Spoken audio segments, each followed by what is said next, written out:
Welcome to today's story. Close your eyes, relax, and let me take you to a world of magic, monsters, and a promise that refused to be broken. Our story begins deep underground, in the very bottom floor of a legendary labyrinthine dungeon known across the land as Wyrm Hell. It is a terrifying place, 100 floors of absolute peril, filled with ancient skeletal dragons, devious traps, and hordes of merciless monsters. The official guild records state that the greatest adventurers in the world have only ever managed to reach the 45th floor before turning back in defeat. But down on the 100th floor, inside a grand, stone-walled chamber, the atmosphere is surprisingly mundane. Sitting around a heavy wooden conference table are the top executives of this underground empire. There is a fierce werewolf with sharp fangs, a towering Minotaur clad in heavy armor, a hulking orc, and a sharp-eyed harpy. At the head of the table sits their leader, the dungeon boss. She is the dragon queen, Ryuka. Though she possesses terrifying power, in her humanoid form, she looks like a young woman with white hair, distinct dragon horns curving from her head, and a thick, scaly tail resting behind her. Right now, her monstrous generals are delivering their daily security report. The Minotaur seriously explains that yesterday, 37 C-rank adventurers infiltrated down to the 7th and 8th floors, and they were successfully dealt with. The werewolf suggests it might be time to change up the traps, noting that even the newbie adventurers are making it pretty far down these days. But at the head of the table, the fearsome dragon queen is completely zoning out. Her chin rests heavily in her hands, her eyes unfocused. The harpy notices immediately and whispers to the others that their boss isn't listening to a single word. Instead, Ryuka's eyes are glued to the large grandfather clock ticking away in the corner of the stone room. The orc smiles knowingly, pointing out that it is just about time for a certain young man named Van to arrive. Hearing that name, Ryuka snaps back to reality. Her pale cheeks instantly flush a deep, bright crimson. She slams her hands on the table, her sharp fangs showing as she stammers loudly, vehemently denying that she is waiting for him or looking forward to his arrival. She demands they relax, reminding them that the dungeon's magical announcer will let them know if any adventurers show up anyway. The harpy leans in with a teasing grin, suggesting that since Ryuka will be seeing this human boy every single day now, maybe she should try for a little romantic progress. Ryuka frantically waves her hands, her face burning hotter, shouting that it is absolutely not like that at all. But as she denies it, her mind drifts back to a time long before she was a fearsome dungeon boss. She remembers a stormy day 10 years ago. Back then, she was just a tiny, helpless baby dragon. She had been traveling with her massive dragon family when a terrible storm hit, scattering them. She was thrown off course, crashing into a dark, unfamiliar forest. Injured, terrified, and unable to fly or use her magic to disguise herself, the tiny dragon curled up at the base of a massive tree, shivering in the cold rain and crying out for her mother and father. The bushes rustled. Out stepped a human boy, no older than 7, carrying a bundle of firewood. It was Van. He didn't run in fear or draw a weapon. Instead, he looked at the crying magical creature with gentle, concerned eyes and softly asked if she was okay. Van took her in. He bandaged her scraped scales and shared his warmth. But when night fell, the little dragon would become overwhelmingly homesick, sobbing quietly in the dark. Every time, Van would be there, kneeling by her side, gently petting her head and comforting her until she fell asleep. Days turned into weeks. They spent endless afternoons playing together in the sunlit meadows, becoming the fastest of friends. But Van knew she missed her family. So, the brave 7-year-old boy packed his things, took his small wooden sword, and left his safe village to help the little dragon find her home. It was a brutally hard journey. Van threw himself in front of giant, terrifying forest crabs and monstrous scorpions, getting bruised and battered just to keep her safe. Finally, they reached the desolate, rocky mountains where her family resided. It was time to say goodbye.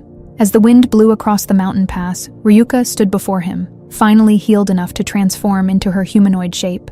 Van looked at the young girl with dragon horns and chuckled, saying she really surprised him when she turned into a person. The towering, intimidating figures of Ryuka's dragon parents loomed in the background, thanking the boy for his kindness.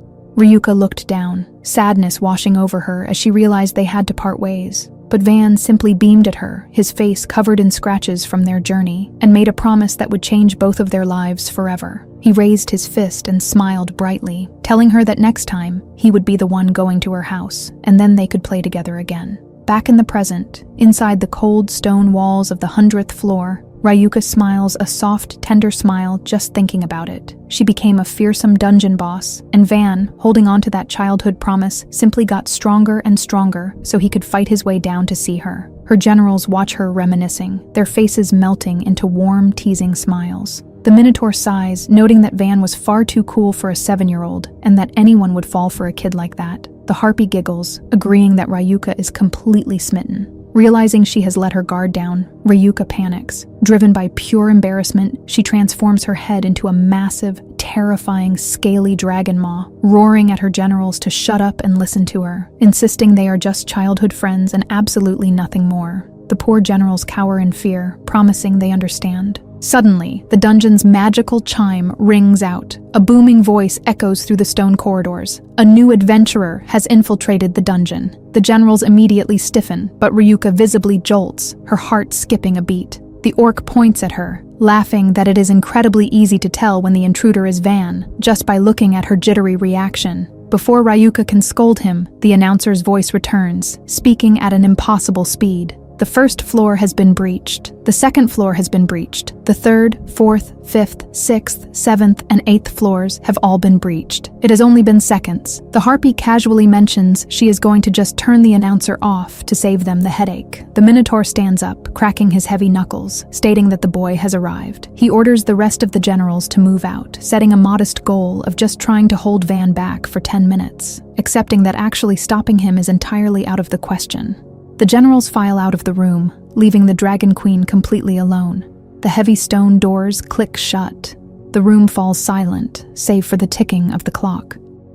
Ryuka stands perfectly still for a moment. Then, slowly, her tough exterior melts away. She nervously reaches up, tucking a stray lock of white hair behind her ear, fixing her collar, shifting her weight from foot to foot. She is no longer the terrifying boss of Wyrm Hell. She is just a girl, nervously waiting for the boy she likes. But suddenly, before she even has time to fully compose herself, a familiar figure casually leans around the stone doorway. It's Van. He is wearing his simple adventurer's tunic, holding his sword loosely in one hand, looking completely unfazed and without a single scratch on him. "Yo," he says, with a relaxed smile. Ryuka jumps, startled by how fast he cleared the entire 100th-floor dungeon and bypassed all her generals. She tries desperately to play it cool, crossing her arms and putting on a haughty expression. She asks him how his official adventurer registration went, pretending not to be overly excited. Van steps into the room, rubbing the back of his neck, apologizing and asking if he interrupted her in the middle of something. She dismisses it, telling him it is totally fine, but she can't hide the faint blush on her cheeks. Van just looks at her, and a soft, genuine laugh escapes his lips. Ryuka's eyes widen, and she defensively demands to know what is so funny. Van shakes his head, his smile softening. He looks around the massive, lonely stone chamber, and then looks right into her eyes. He tells her that he is going to be back here tomorrow too. He says it will be just like old times. He knows she has been cooped up in this dark dungeon all alone, and he is determined to keep her company, just like he did when she was a crying baby dragon in the forest. Ryuka turns her back to him, her face now burning red. Her dragon tail swishes nervously behind her as she huffs, putting on her best tough guy act. She mutters that he is being gross and asks what is up with him saying embarrassing things like that, telling him he really didn't need to go through 100 floors of deadly monsters just to see her. But Van isn't fooled for a second. He calls her out on her bluff, telling her she sure can talk a lot of nonsense for someone who had a massive, joyous smile plastered on her face the moment he left yesterday. Ryuka freezes. She looks over her shoulder at him. Van looks back, his expression warm and understanding. For a long moment, the quiet of the dungeon surrounds them. Then, Ryuka's tough facade finally breaks. A small chuckle escapes her lips. Van smiles wider, laughing softly with her. In that moment, the terrifying dungeon and the passing of 10 long years fade away, leaving only the young boy and the little dragon who promised to always play together. And just outside the heavy stone doorway, peeking around the corner, are the werewolf, the minotaur, the orc, and the harpy. They are covered in bandages, sporting black eyes and massive lumps on their heads from where Van had effortlessly blasted through them seconds ago. But despite the beating, every single one of the fearsome monsters is smiling warmly, listening to the happy laughter of their queen, glad that the boy who braves hell to see her has finally arrived.